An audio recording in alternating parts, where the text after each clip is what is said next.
태어난 지 얼마 안 된 아기 곰이 있습니다. 이제 막 걸음마를 시작한 이 아기 곰이 엄마 곰에게 묻습니다. 엄마, 왼발을 먼저 내밀까요? 오른발을 먼저 내밀까요?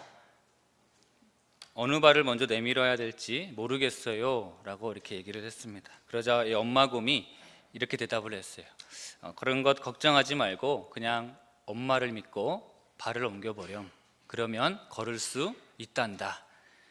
태어나서 처음으로 걸음마를 시작한 아기곰입니다. 그런 아기곰에게 엄마곰은 믿고 걷는 것이 중요하다고 말하고 있습니다. 엄마곰이 옆에 있는 그 믿음 때문에 넘어질 것 같지만 발걸음을 옮길 수가 있게 되었습니다. 그렇게 조금씩 발걸음을 옮기면서 어른곰으로 커갈 수 있게 된 것입니다. 믿음을 갖고 확신을 갖고 행동하는 것, 살아가는 것 정말 중요합니다. 그래서 아기곰은 이 믿음으로 발걸음을 뗄 수가 있었고 성장할 수 있게 된 것입니다. 그렇게 엄마곰에 대한 신뢰와 믿음 때문에 이 아기곰은 인생에서 큰 변화를 경험하게 된 것입니다. 이렇게 동물의 세계에서도 세상에서도 사람들 사이에서도 믿고 신뢰하는 것은 굉장히 중요합니다. 이 아기곰이 엄마곰을 믿는 것으로 놀라운 변화를 경험했는데 우리가 우리 예수님을 믿는 그 믿음만으로 그 믿음을 갖고 생활하게 되면 그 얼마나 놀라운 변화를 경험할 수가 있을까요? 오늘 말씀에서 나병 환자가 예수님을 만나기 위해 찾아 나왔습니다. 나병은 한센병이라고 불리는 악성 피부병입니다. 얼굴 형태를 알아볼 수가 없을 정도로 이 피부가 썩어져 갑니다.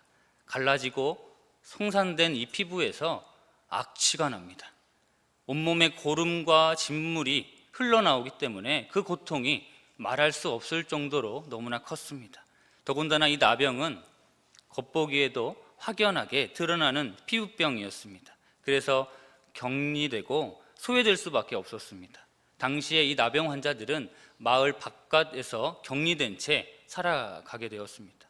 이 누가복음 17장에서 예수님께서 예루살렘으로 가시는데 이 사마리아와 갈릴리 사이를 지나시다가 한 마을로 들어가십니다. 그 마을에서 이 나병 환자 10명이 예수님을 만나기 위해서 찾아 나오는 장면이 있습니다. 이 나병 환자들이 저 멀리 따로 격리된 채 생활하고 있는 것을 알 수가 있습니다.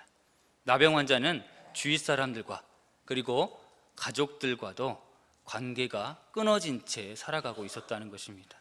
외로운 인생을 살았습니다. 그 누구도 환영받지 못하는 고립된 인생을 살고 있었습니다.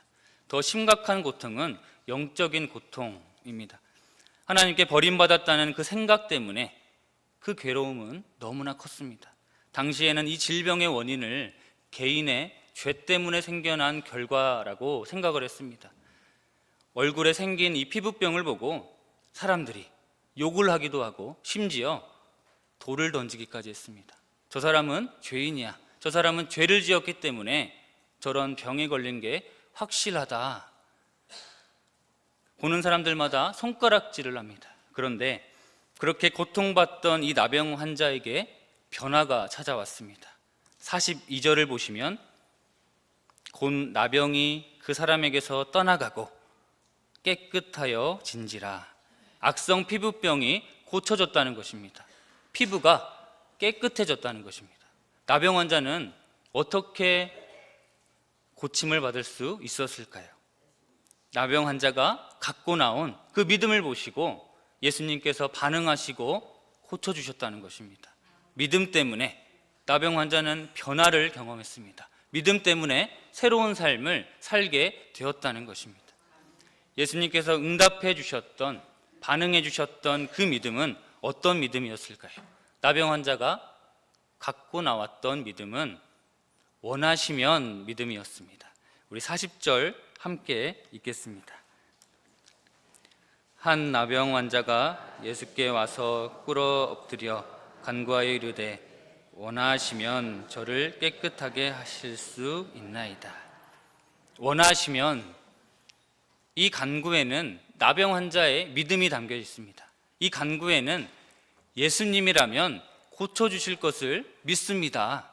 원하시면 이 믿음은 언제든지 예수님께서 마음만 먹으시면, 언제든지 예수님께서 하시고자 하시면 다 하실 수 있는 전능하신 분이라고 고백하는 온전한 믿음이었습니다.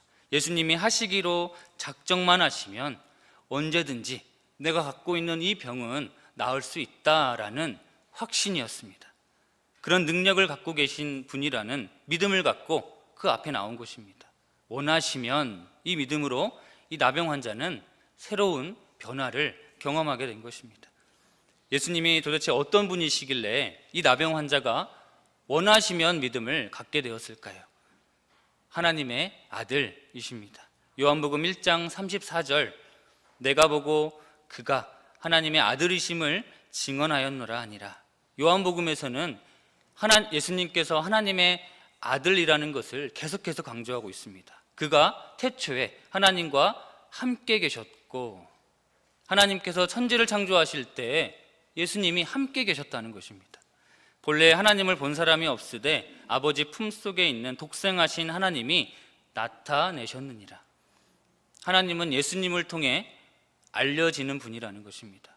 예수님을 거치지 않고서는 그 하나님께로 이르는 길이 없다고까지 말씀하고 있습니다. 그만큼 예수님께서 중요하신 분입니다. 예수님께서 그렇게 중요하신 분인데 세상에서는요, 믿지 않는다는 것입니다. 그저 세계 4대 성인 중에 한 사람으로만 이해할 뿐입니다. 능력을 갖고 계신 분이라고 믿지 않고 있습니다. 그런데 나병 환자가요, 원하시면 믿음으로 놀라운 변화를 경험했습니다. 온몸에서 악취가 나던 그런 인생을 살았습니다. 괄시와 천대를 받았던 비고한 인생을 살았습니다. 가족들조차도 외면하고 버림받았던 인생을 살았습니다. 죄인이라고 사람들에게 손가락질 받았던 인생을 살았습니다. 자신 하나님께 버림받은 인생이라고 생각하며 살아왔습니다. 그런데 원하시면 그 믿음을 갖고 예수님 앞에 엎드렸다는 것입니다. 원하시면 믿음을 보시고 예수님께서 응답해 주셨다는 것입니다. 피부가 깨끗해졌습니다. 자신을 따라다니던 그 평생 괴롭히던 그 악성 피부병을 예수님께서 고쳐 주셨다는 것입니다.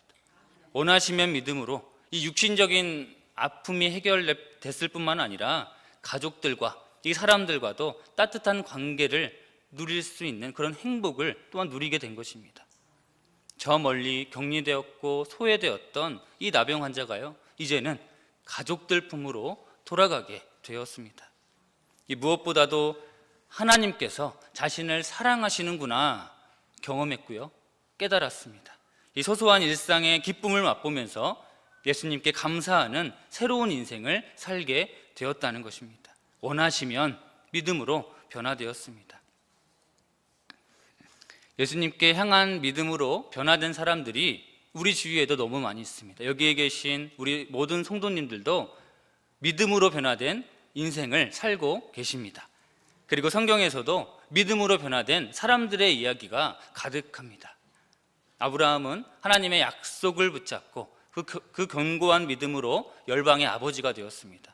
이 모세는 믿음으로 홍해를 건넜습니다. 여호수아는 믿음으로 여리고성을 무너뜨리고 가나안 땅을 정복했습니다. 눈이 아니라 믿음으로 본 것입니다. 귀가 아니라 믿음으로 들은 것입니다. 복음서에서도 예수님을 만나는, 복음서에서는 예수님 만나는 이 사람들이 등장을 하는데 가장 처음 만난 사람들이 제자들이었습니다. 갈릴리 바닷가에서 시몬과 베드로, 안드레, 세베대의 아들 야고보와 요한이 예수님을 만났습니다. 나를 따라오라, 내가 너희를 사람을 낚는 어부가 되게 하겠다. 예수님께서 말씀하셨을 때 제자들이 따라 나섭니다. 각자 생업에서 생활하던 그 사람들이 예수님을 만난 후에 변화된 것입니다. 그런데 무작정 따라간 것이 아닙니다. 예수님의 말씀을 듣고 믿음이 생긴 것입니다. 예수님이라면 우리 인생을 맡겨도 되겠다라는 믿음이었습니다. 평범한 삶에서 이 제자로 바뀌는 놀라운 변화를 경험하게 되었다는 것입니다. 그런데 이와 반대로 할 수 있거든 믿음도 있습니다. 마가복음 9장 23절입니다. 제가 읽겠습니다. 예수께서 이르시되 할 수 있거든이 무슨 말이냐? 믿는 자에게는 능히 하지 못할 일이 없느니라 하시니. 어떤 마을에서 한 아버지가 이 귀신 들린 자식을 제자들에게 데리고 왔습니다. 그런데 이 제자들이 그 귀신을 못 쫓아내고 있는 거예요. 그래서 이 귀신 들린 이 아이의 아버지가 예수님께 하실 수 있거든 저희를 좀 도와주십시오 라고 부탁을 합니다. 여러분, 하실 수 있거든 이 말은 하실 수도 있고 못 하실 수도 있다라는 말입니다. 제자들이 귀신을 못 쫓아내고 있으니까 예수님이라면 하실 수도 있겠다, 그런데 못 하실 수도 있겠다라는 생각을 한 것 같습니다. 반쪽 믿음이었습니다. 할 수 있거든 믿음이었습니다. 그러자 예수님께서 할 수 있거든이 무슨 말이냐, 믿는 사람에게는 능히 하지 못할 일이 없다라고 말씀하시는 것입니다. 예수님께서는요 100%의 믿음, 온전한 믿음을 요구하신 것입니다. 반쪽 믿음으로는 안 된다는 것입니다. 온전히 믿는 사람에게는 능히 하지 못할 일이 없다는 것입니다. 내게 능력 주시는 자 안에서 내가 모든 것을 할 수 있느니라. 스위스의 의사이며 이 기독교 상담가, 그리고 20세기 후반에 영향력이 있었던 이 저술가 폴 트레니에가 믿음에 대해서 이런 말을 남겼습니다. 믿음은 단순히 하나님을 붙잡는 것 이상입니다. 믿음은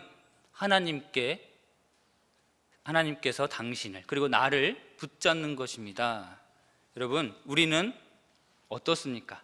할 수 있거든 믿음입니까? 원하시면 믿음입니까? 2019년을 시작한 지 2달여가 지났습니다. 여러분, 계획하시고 준비하시는 것들이 있는데 어떻게 이루시겠습니까? 만약에 잃어버린 것들 회복해야 되는데 어떻게 하시겠습니까? 신앙과 삶의 새로운 변화를 원하십니까? 지금보다 훨씬 더 좋은 신앙과 믿음으로 살아가시기를 소망하십니까? 원하시면 믿음으로 주님 바라보시고 기도하십시오. 할 수 있거든 믿음이 아니라 원하시면 그 믿음으로 주님 앞에 무릎을 꿇고 엎드리는 것입니다. 원하시면 주님이 마음만 먹으시면 할 수 있다고 주님께 부르짖는 것입니다. 할 수 있거든 신앙이 아니라 원하시면 믿음으로 살아가면 예수님께서 우리의 삶을 감섭하셔서 우리의 문제들을 해결해 주시고 선한 길로 인도해 주신다는 것입니다. 그래서 새로운 많은 변화들이 일어나고 계획한 것들이 이루어지고 잃어버린 것들이 회복되어지고 신앙과 삶이 하나님을 기쁘게 하시는 것들로 귀하게 바뀌어질 수 있는 것입니다. 이 원하시면 믿음 가지고 예수님께 간구하고 예수님 의지하고 예수님 바라보시면서 그렇게 사실 때 올해 안에 계획했던 것들 모두 이루어지고 얼마든지 해결함을 받을 수 있는 것입니다. 원하시면 믿음으로 이 신앙과 삶에 새로운 많은 긍정적인 변화들을 경험하시는 동인의 성도들 되시기를 축복합니다.